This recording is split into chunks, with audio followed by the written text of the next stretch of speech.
250年前，13個州嘅代表共同簽署獨立宣言，宣告脫離英國嘅統治，建立一個擁有獨立主權嘅新國家。呢一日成為美國誕生嘅重要時刻。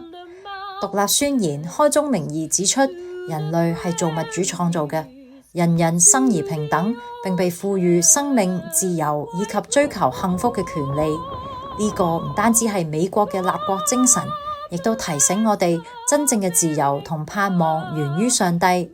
聖經話：天父的兒子若叫你們自由，你們就真自由了。